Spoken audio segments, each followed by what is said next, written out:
So let's continue and move on. So we'll first try to look out what is data analysis.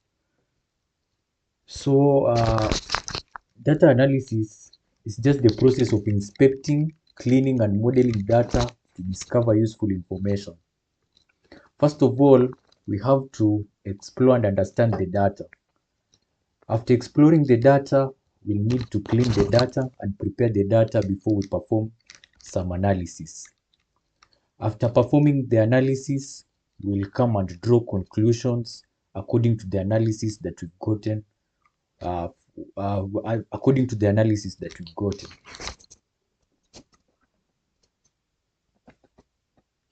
Let me check. I see somebody here is saying that he was unable to install.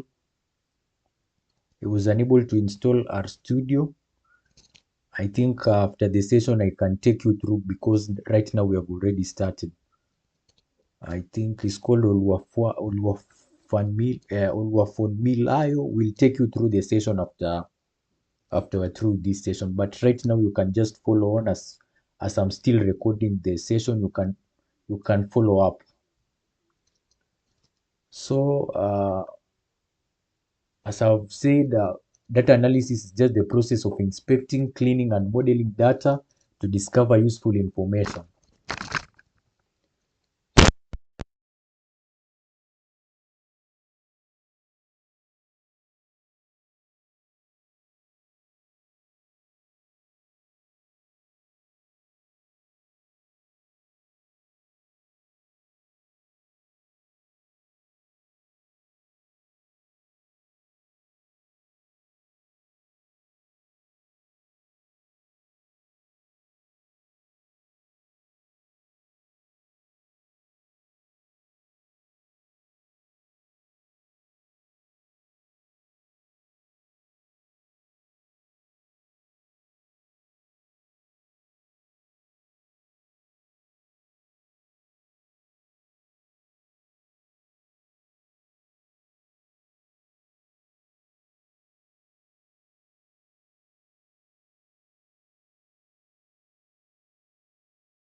Analysis process, we can perform certain tests, certain statistical tests.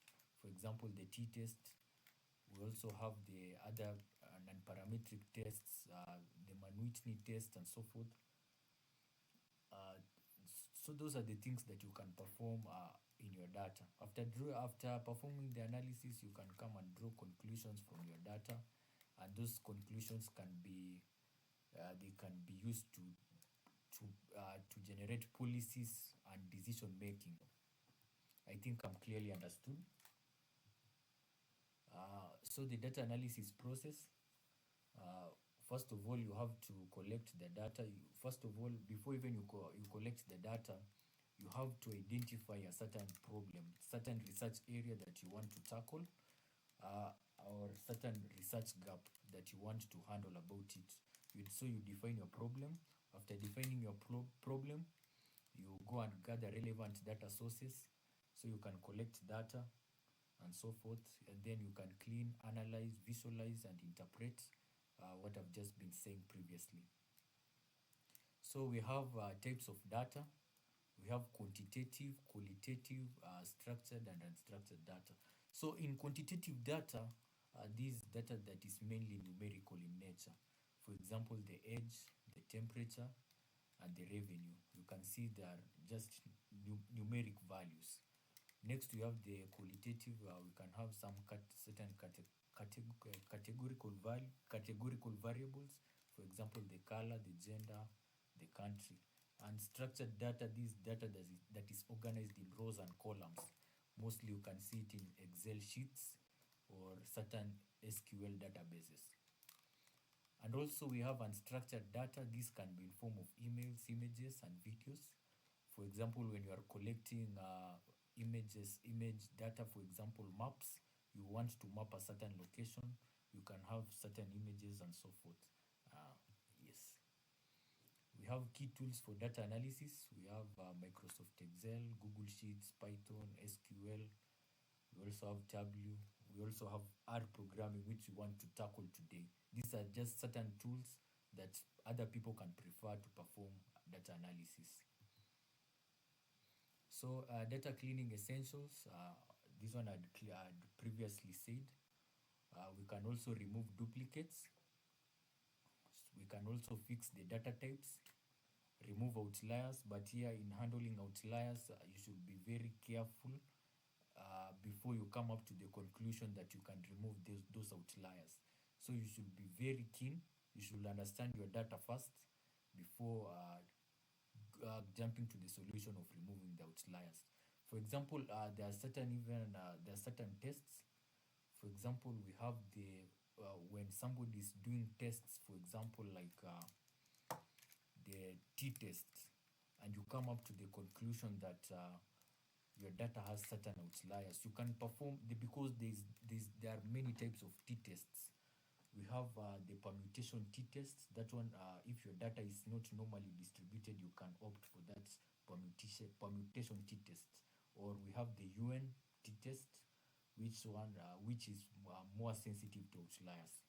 So we can handle the missing value and missing values, which I'll elaborate more and more as we continue with our session. Missing values can be in form of if the data is missing at random, or missing completely at random, or missing not at random.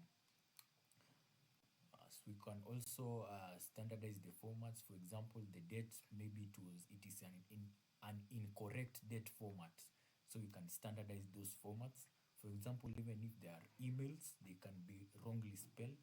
So you can standardize those formats. That's just the process of cleaning your data so that the data can be very suited for analysis. So that's what you can do. And data visualization, this is just a brief overview of what data analysis is. We have data visualization. We can have a bar chart, a line chart, a pie chart or a donut chart, and a scatter plot. So we can continue on. So we have key statistic concepts. We have the mean, the median, the mode. We have the standard deviation, the correlation, and the distribution. Mean is just the average of all values. You add all the values, and you divide by the count of those values. The median is the middle value when the data is sorted, for example, in an ascending or descending order.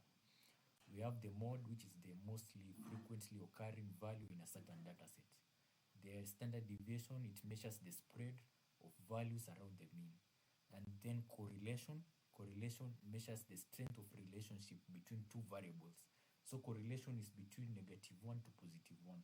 I'm just passing through this just an introduction. So like I'll elaborate more on it for the people who are getting maybe concerned about what I'm doing. We also have the distribution. We can have the data can be normally distributed. It can be skewed, this positively skewed or negatively skewed, or it can have a uniform distribution. There are various types of distributions. Also, we have other types of distributions which I've not mentioned. Yes. So common mistakes to avoid. We have ignoring missing data. And then another point is correlation is not causation. So these mostly about in correlation. When maybe we'll be tackling about correlation, I'll dwell upon it. Another thing is you should use all the things in the data, not just picking certain values on the data and ignoring certain values. This is the cherry picking data. That's the mistake there.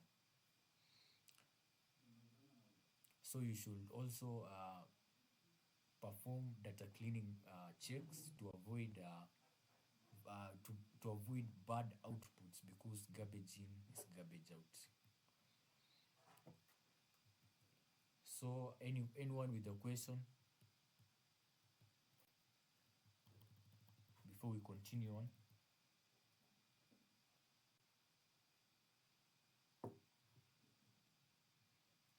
Should we move on?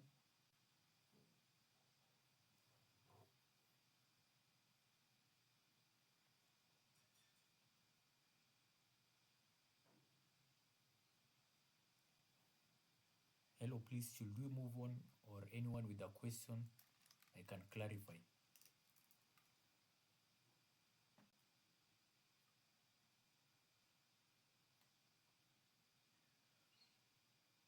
Fine, if there's no question, we can move on to another thing. So before we move on, let me clarify certain things. So when we are talking about R programming,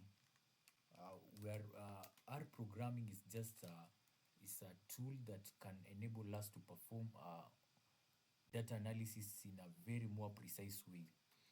So let me share that. I think you can see my screen right now. So we'll be performing analysis using R programming, we'll need to have R Studio. We'll need to have R Studio.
I'm very sorry, apologies for that. I had some network inconsistencies.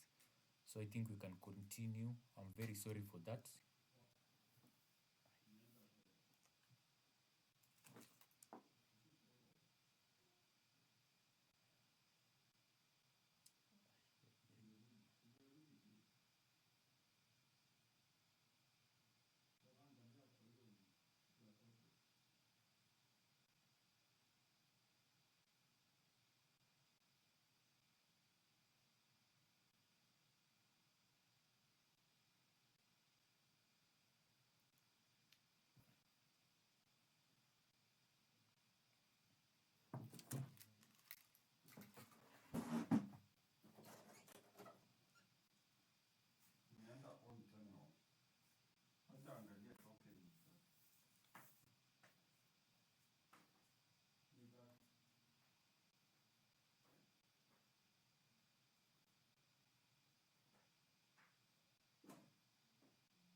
Hello everyone. I'm very sorry, my router is somehow disturbing me. So let's continue on. Apologies for that. I was talking about, let me share my screen.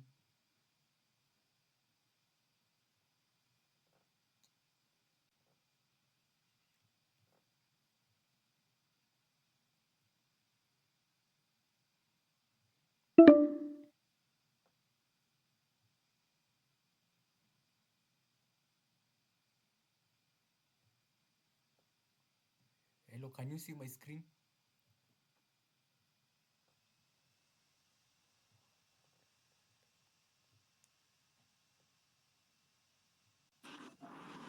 Yes, I can see it.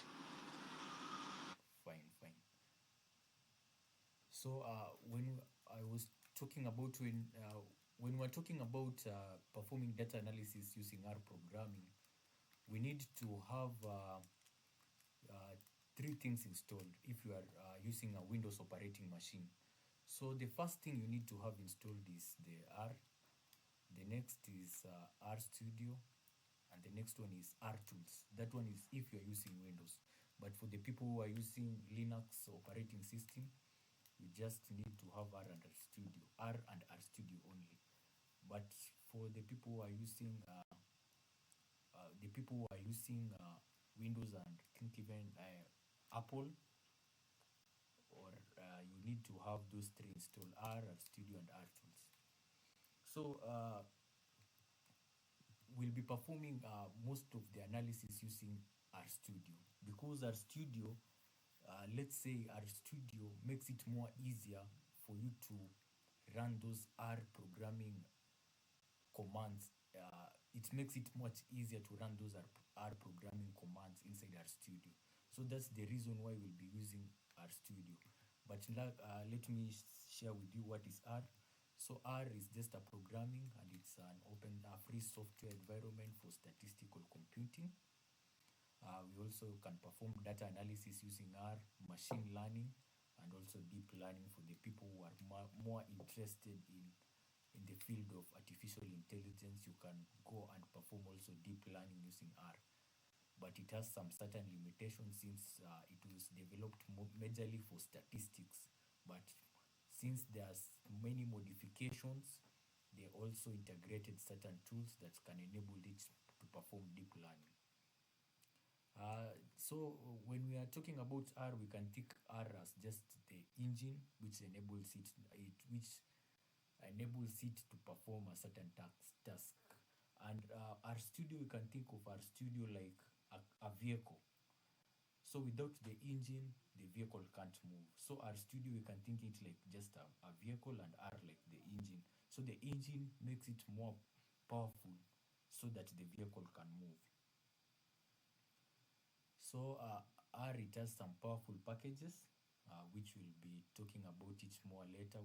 Also have a command line, which can enable us to perform to write certain commands or codes inside that command line. So our studio, as I said, it's just it makes it more easier to perform R. So it's an integrated development environment, so that you can perform the R code. You can write the R codes inside our studio, because our studio also has some editing techniques that can make it more easier to identify certain errors in the codes and so forth, even plottings. It also has a section for plotting, that you can see what you plotted. That's what our studio is. So it's a very nice tool to use. So this is just what I'd previously said. So we have the R Studio interface. The people who have majorly most or in some time and interacted with R, or maybe those people who are using R for the first time, or maybe you have seen another person using R Studio. This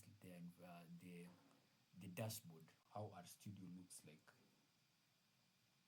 So we have the first pen here, right here, is called the source pen. This one right here is called the environment pen. This one right here at my bottom left, it's called the console pen. We also have the another pen right here called the output pen. So I'll be showing you practically from my end what I've just been saying about it. So this source pen, it's the main workspace for writing and saving codes.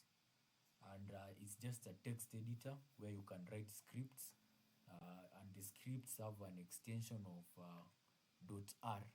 .r, it means like those scripts are automatic. When you create a new file, the file, if it's an R file, it comes with an extension of .r, meaning it's an R script. So that's what the saucepan mostly majorly dwells on. It's about writing your codes right there. We also have, let's go to the next pen, the console pen. So this is where what you've written on the saucepan can be seen right here at the console pen. So as you can see, using this diagram right here, what's at my saucepan has been shown at my console pen. So this console pen mostly even shows the error messages. For example, if a code doesn't run properly, you can see an error message right here at the console pen. You can also see the output and the results right here at the console pen. We also have, let's move to the environment pen. I hope my screen is clear so that you can see. We have the environment pen. This shows the objects you have created. For example, we can have the datasets. We have certain variables and functions. You can see them right here at the environment pen. So the environment pen also has we also have the history section, the connect section. We also have the git section. Those are the section, for example, the history section.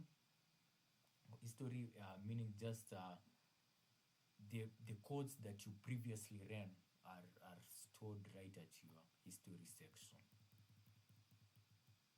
So we have another pen called the files, plot, and packages section. The files, it enables us to browse our computer files and folders directly inside our studio. So you can browse your computer files directly from our studio using this file section. We also have a plot section. This where certain plots are rendered. For example, you can see this as scatter plot. It's directly rendered inside this plot section. We also have the packages section. The packages section enables us to see what packages have we installed, or what packages are in our computer right here at our studio. So the number of packages, the names of those packages are seen right here at the packages section. Also, you can install those certain packages using inside this packages section. Don't worry, I'll be showing you practically what I'm talking about. We also have the help section. The help section, it's a section where it has the documentations for the functions and the packages that you'll be using in our studio. Anyone with a question up to there before we continue? You can just interrupt and there's no problem. Anyone with a question can just ask.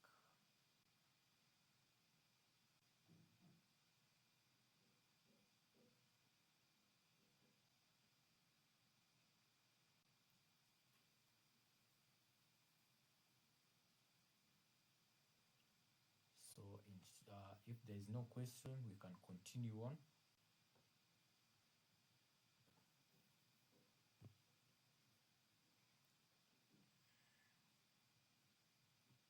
So as you can see, this is now our studio interface. As I said, we'll be working mostly with our studio. So for the person who has not installed our studio, after the session I'll be taking you through on how to install it. But for now, let's just continue on with the session. I'll be taking you through installing it. So this section right here, this is the source pen. We also have the environment pen right here. We also have this files, plot, packages section right here. We have the console pen right here. I think let me zoom so that you can see.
Hello everyone, I'm very sorry for that. My power supply is being cut on and off, so it's disturbing my router. I'm very sorry for that. Apologies for that. So let's continue and move on. Let me share my screen.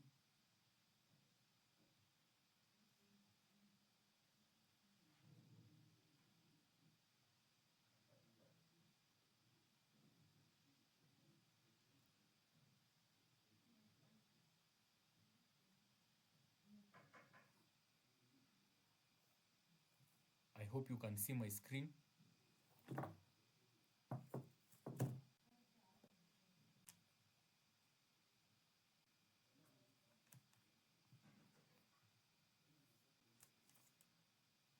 hope you can see my screen right here. I'm very sorry for the network interruption. So I said this the source pen, the environment pen, the plots pen, and we also have here the console pen. So let me now just go on because I just previously talked about these pens. So let me share another screen so that we can start performing maybe certain analysis before we continue on.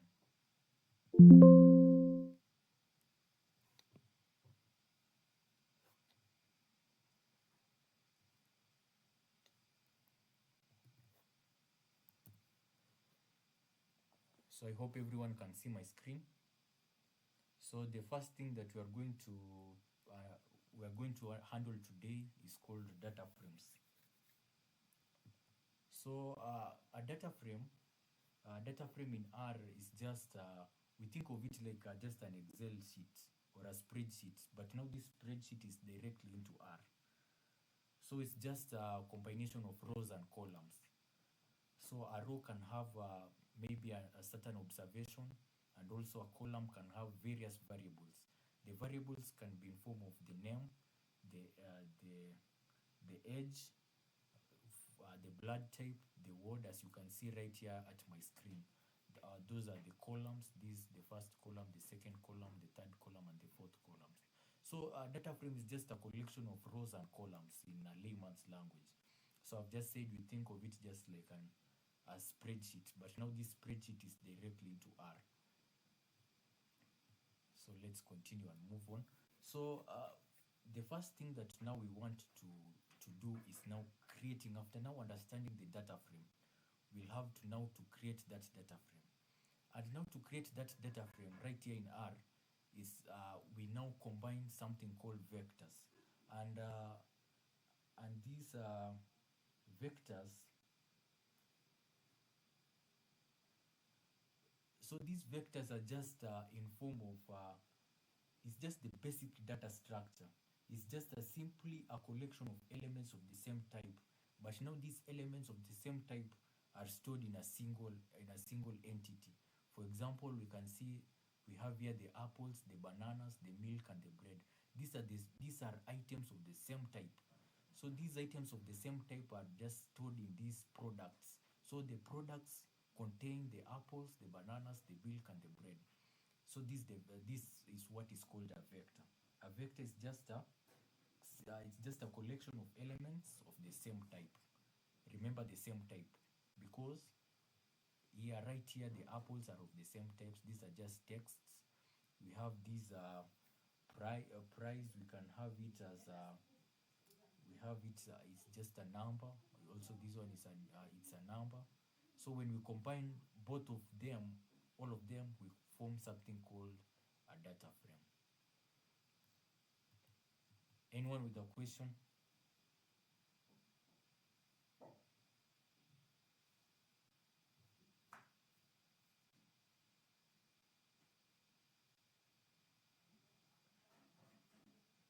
Anyone with a question?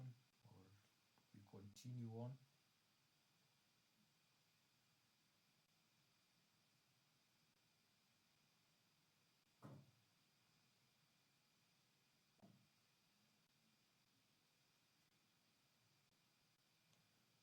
So since there's no question, let me show you practically how we can create this data frame in R. So let me share my screen.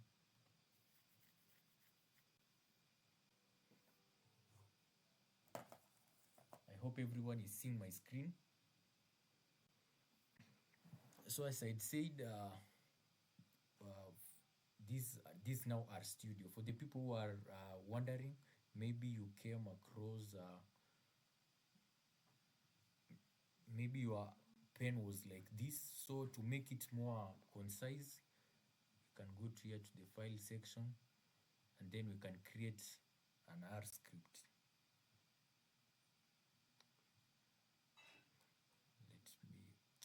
Let me minimize it like this.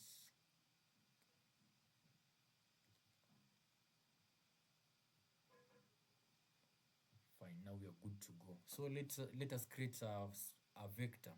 I said a vector, so combining these vectors will form something called a data frame. And a data frame is just like an Excel sheet, but now this Excel sheet is right here at R. So let's create our first vector. So before we create the vector, I'll show you some brief overview of because R is a programming language. It is case sensitive, meaning that if you mix certain cases, maybe you saved your work with maybe it was in caps, and now you want to retrieve back your work, you should now follow the same procedure, because if you started with caps, you should also use that caps. I think I'm understood. So we also have, when we use this hashtag means that R assumes it just like a comment, meaning it won't run it as a code. I think I'm more audible so that you can understand and what you see what I'm trying to talk about. So when you place a hashtag, R assumes it's just a comment, and so it won't run it.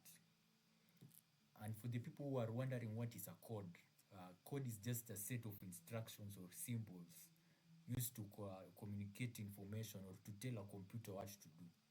So this is just like we are telling the computer what to do when I'm saying you run codes.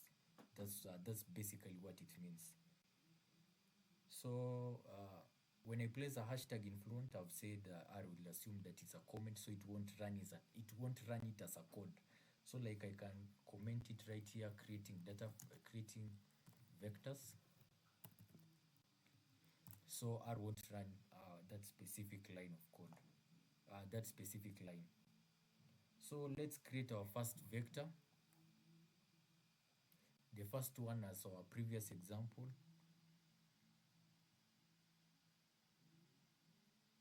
we want now to create these three vectors and combine these three vectors to form a data frame. Using this same example, I'll be sharing with you these slides. So we want to create the product, this product vector right here. So let me head back to my R Studio. So the first thing that you want to do is naming the vector that you want to create. So I'll assign it to product. So the name of the vector will be called product.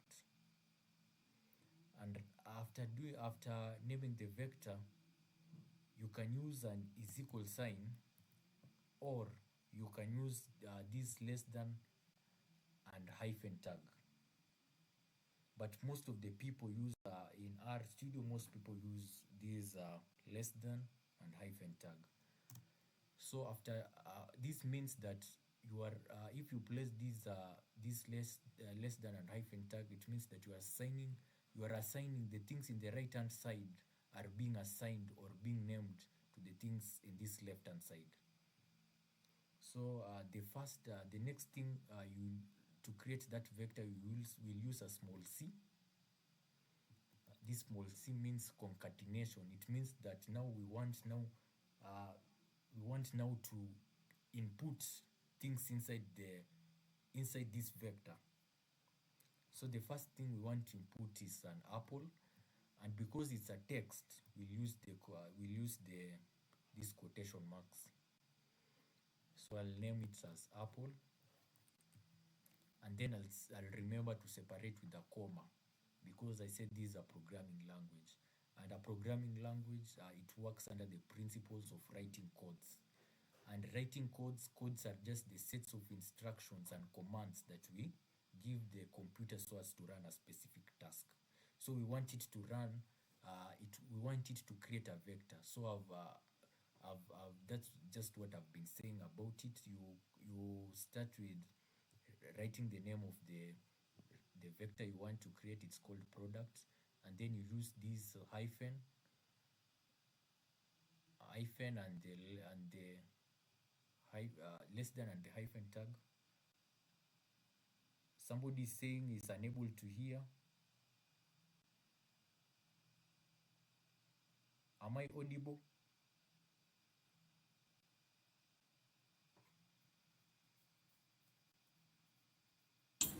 Yes, yeah. Fine, fine. It seems the person doesn't have enough internet connection. So the first thing that what I've said, you use this less than and the hyphen tag. This means that you are assigning the things in the right hand side to the things in the left hand side. So after that, you use a small c. I've said it means concatenation, meaning that you want now to create this vector. So after using the small c, we input our brackets, and inside the brackets, since it's a text, since it's a text or a character named apple, we will use this quotation mark since it's a text. So that was our first item. The next one was banana. We use the same. We separate with a comma, and then we name the the fruit that we want. The next one is it's milk, and then you separate with a comma. You just use the same principle that I've been talking about. The next one is bread. After doing all that, now we are good to go right here. You can continue adding if you wish. We can add even here. We can maybe have the juice. We can add as many as we want to do. So, but let us just remain with those that we have. After doing that, we come right here. You can see an icon right here named run. You can click on that icon. After clicking on that icon, you can see right here at my console pen, certain things have been added right here, but these are just mainly the what I've been doing right here. I said the console pen, it's it shows the codes that you've written on the saucepan. The codes that you've written on the saucepan are also visible right here at the console pen. And this console pen, you can see your errors. Maybe let me show you that right here. For example, if I remove this small c and run it, you can see a certain error has been introduced here. So this console pen, it makes it easier for you to see the error if the certain errors have been introduced on your line of codes.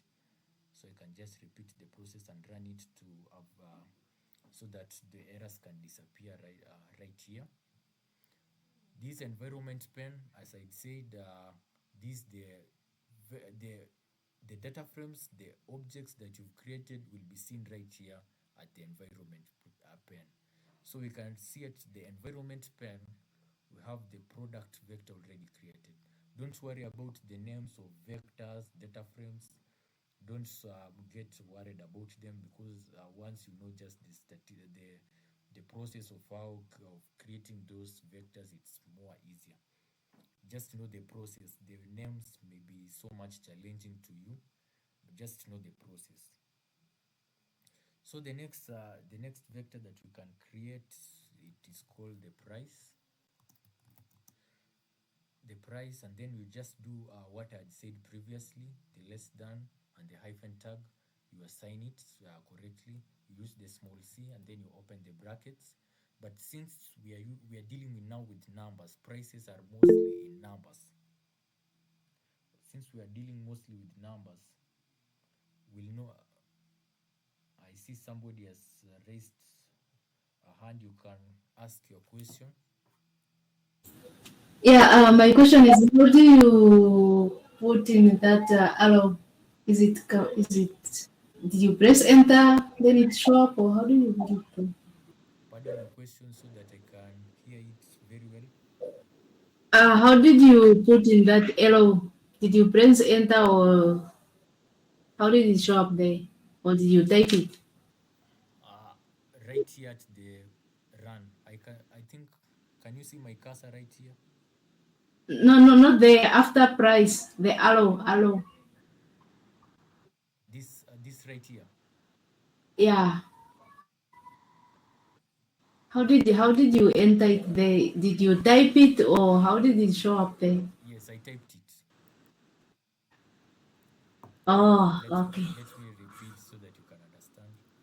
So I just typed in price, and then I typed this less than and the hyphen tag. I think my question has been answered. Okay. I thought it's together.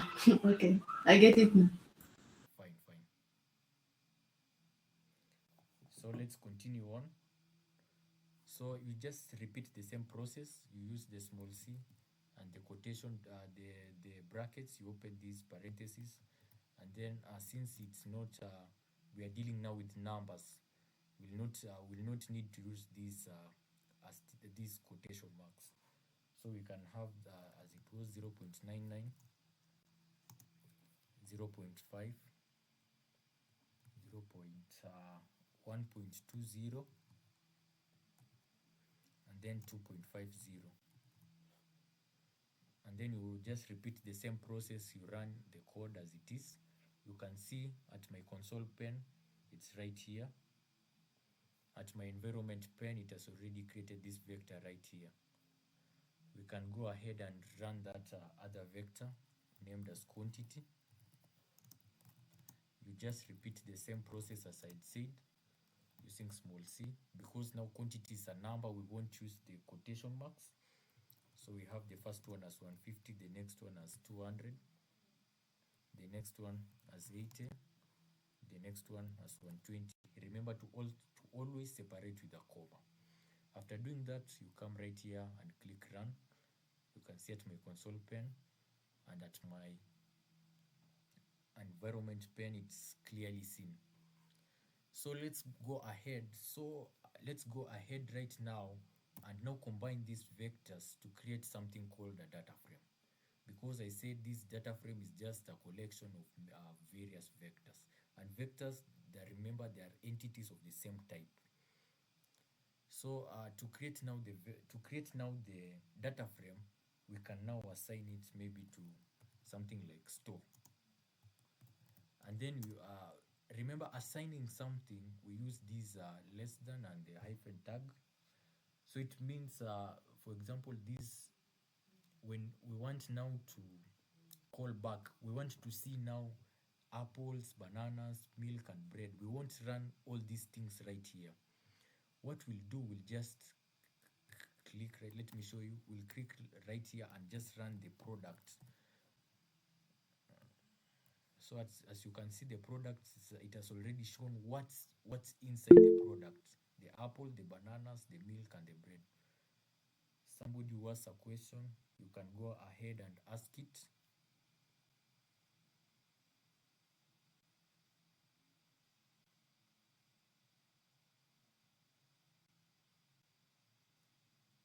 Somebody addressed his hand.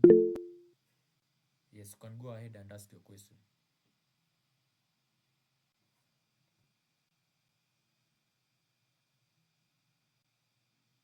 Yes, sir. Uh, yes, so I've created the vector for price, Yes. but somehow it has brought out an error message. So I'm trying to figure out where I missed it. Are there spaces between the commas The after spaces, the comma?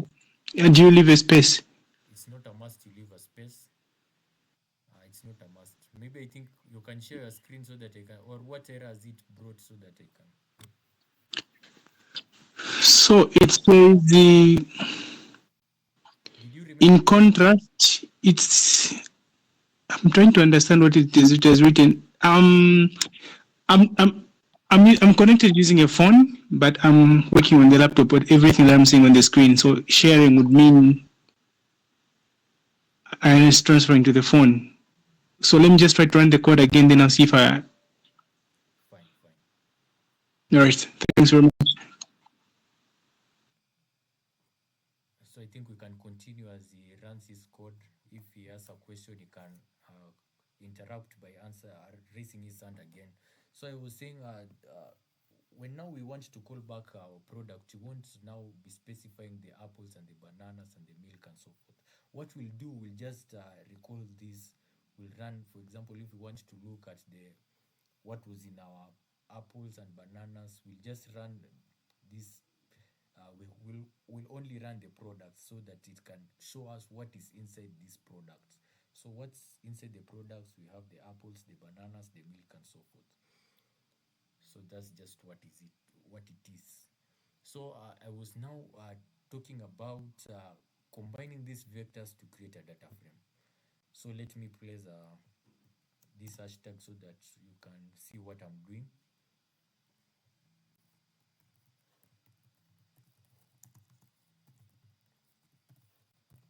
So creating a data frame. So we will combine it to combine now the vectors to form a data frame. As I said, we assign it to store. And then the next thing, we use a function that is directly into R. It's called data.frame.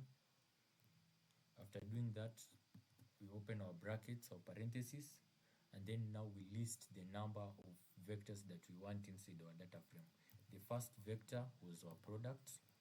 We can specify our product, and then we specify with a comma. The next one was our price. We specify we remember to add a comma. The next one was our quantity. Remember, the spelling should be as it is, as how you created the vectors. After doing that, we click on run. As you can see now, at my environment pane, it has already clearly shown my data frame has already been created right here. So if I click on the data frame, you can see clearly the data frame it consists only of rows and columns. So this is like an Excel sheet in R. Just think of it like that. I think I'm understood up to that point. Anyone with a question or anyone who needs a clarification can ask at this point before we continue to the next step.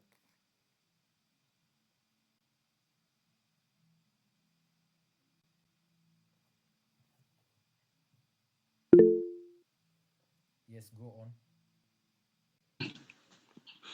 Okay.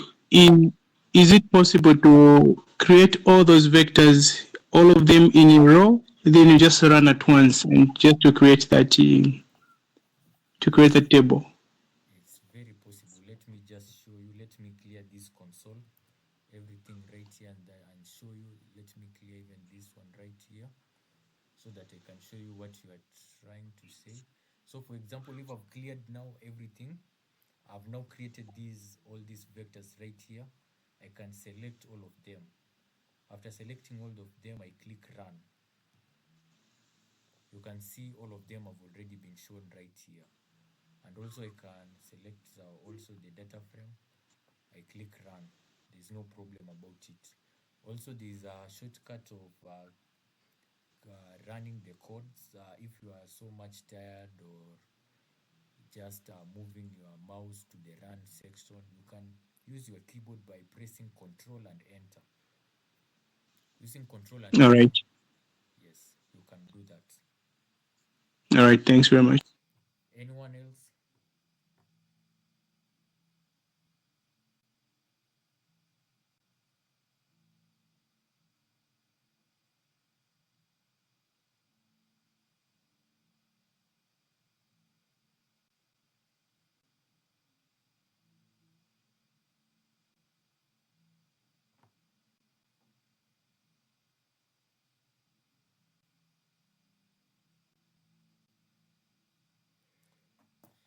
So we can continue to the next session.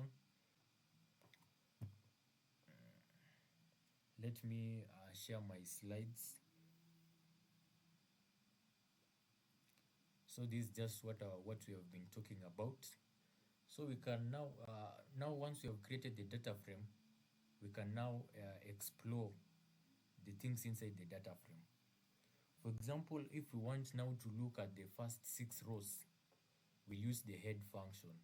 We use the head, we'll type this head is a function directly into R. So we'll just type head and then we open the brackets, and then inside now we won't use df, but we'll use the name that we created our data frame is with. So for right now, let me show you what I'm saying. So for now, we'll let me place a hashtag viewing first 6 observation. So we'll use the head function and then open the brackets, and then we'll use the name of what we named our data frame with. We named our data frame with the name store. So we'll place this store right here inside the brackets. After doing that, you can run it right here. Click on run. It should show the 6 observations, but remember we only created 4 observations right here. So let me add so that you can see. We can add here, we can add maybe a juice. We can add cups. We can add donuts. I think 1, 2, 3, 4, 5, 6. We can add another one called eggs. After doing that, let me run it so that it can take the changes. Even this one, let me run, I think.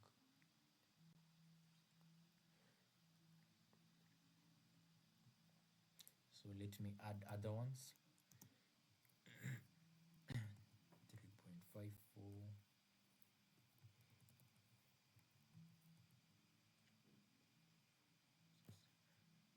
Let me add other ones here, right here.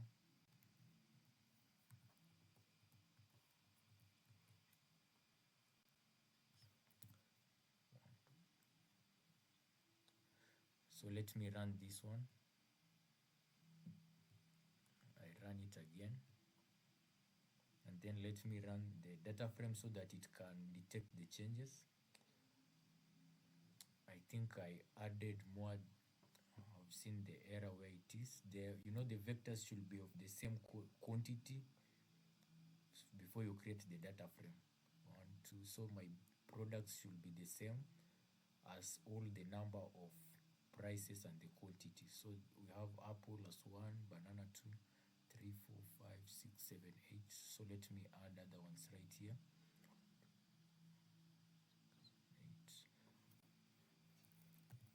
Let me do this. 1, 2, 3, 4, 5, 6, 7, 8. They should be 8. 1, 2, 3, 4, 5, 6, 7.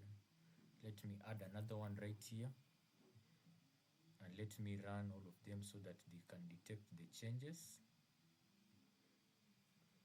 Fine, let me run now this one right here. Fine, now we are good to go. So viewing the first 6 observations, I've said you use the head function, and then the name of the data frame, you should write it inside the brackets. So after doing that, let us run it. It will show us the first 6 observations. You can see right here, we have the first 6 observations. Remember I said the console pane shows us the output. So you can see the output of what we had ran. It's right here. Anyone with a question or needs elaboration of what I've explained? Or am I too fast so that I can be somehow slow that you can understand? Something like that before we continue.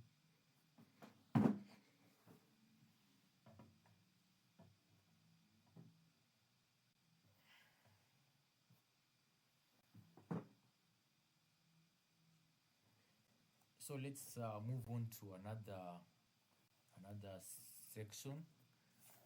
Viewing the last 6 observations, We have now seen how to view the first 6 observations. Viewing the last 6 observations, let me show you the last 6 observations.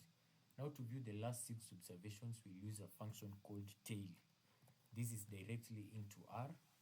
So after typing tail, we open our brackets, that's our parentheses, and then we then specify the name of the data frame, just as how we have done at the head function. So after that, we click on run. We should see the last 6 observations. The last 6 observations are seen right here. We can count them. This one, the 1, 2, 3, 4, 5, 6. That's how you can view the last 6 observations. If you're wondering, they are right here at my slides, right here, so that you can see clearly. So the head function, this is what I've said, the tail function. Oh, sorry, sir, are you recording the meeting?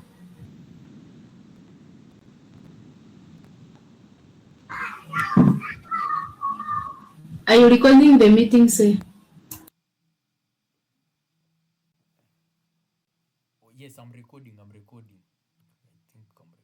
Yes, I'm recording the meeting. So you can view the end row using this. Counts the number of rows or how many records you have on your data set. The end call, you can count the number of columns in the data set. str, it shows the structure of the data.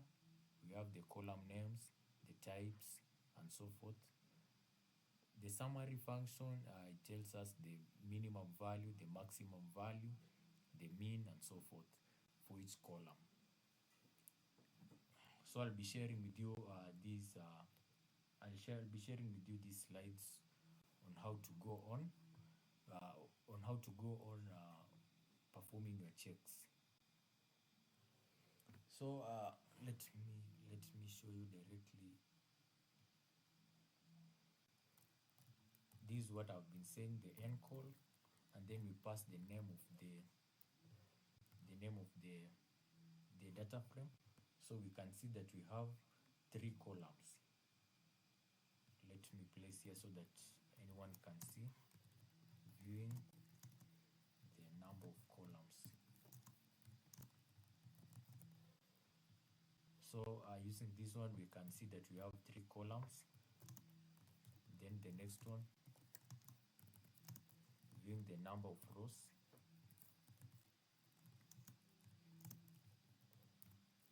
Using the end row. And then we pass the name of the data frame, and then we run it. We can see that we have 8 rows.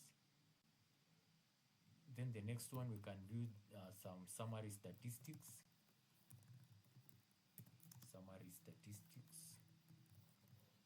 We use the summary function. After doing that, we pass the name of the data frame, and then we run it. As I said, it shows the minimum value, the median. We also have the mean. We have the first quartile and the third quartile. Also, we have the maximum value. And these summary statistics, you can see they are only shown for numeric variables. For the character variables, we can see they are not being shown right here. For example, the product, it has just said it has the length of it, mainly the number of rows, there are 8. And the class, meaning it's a character, it's just a character, meaning they are text in format. That's what the summary function helps us to see. We can also check the data types. Checking the data types. And now checking the data types, we use the str function, and then we pass the name of the data set, the data frame. It was named as store. After doing that, we run it. We can see product is a character, meaning it's a text. We have the banana, milk, bread, and so forth. Price, it's a number. Quantity is a number, and so forth. That's what the str function helps us to do. So we can then go ahead, because I'm finalizing, we'll continue tomorrow, God willing. So before we go, we can now check what's in, for example, when we are working with large types of data, for example, data sets that have more than 100,000 records. So viewing each column can be time consuming, meaning viewing one by one manually, it can be time consuming. So for example, you want just like to view a certain uh, maybe a certain variable. For example, let's view, we had created certain vectors right here. Let's view what is entailed in our product. To do that, we pass the name of the data frame. Remember, we named the data frame as store. After doing that, we pass the double squared brackets, and then we add a quotation mark, and then we add the name of the variable that we want to view. After doing that, we run it. As you can see, right at my console pane, it has shown me that we have apples, we have the bananas, the milk, the bread, the juice, cups, donuts, and eggs, and so forth. That's how you can easily you can easily check the things inside a certain variable. You can do the same thing for the price and the quantity. You can do the same thing. I think let's call it a day from here. We can continue tomorrow, God willing. Anyone with a question can easily raise a concern so that I can deal with him individually, or if he has a question right here, he can raise a concern. Thank you very much. Thank you for your time, and how you've been so much cooperative despite the network issues. Apologies for that. Anyone with a question?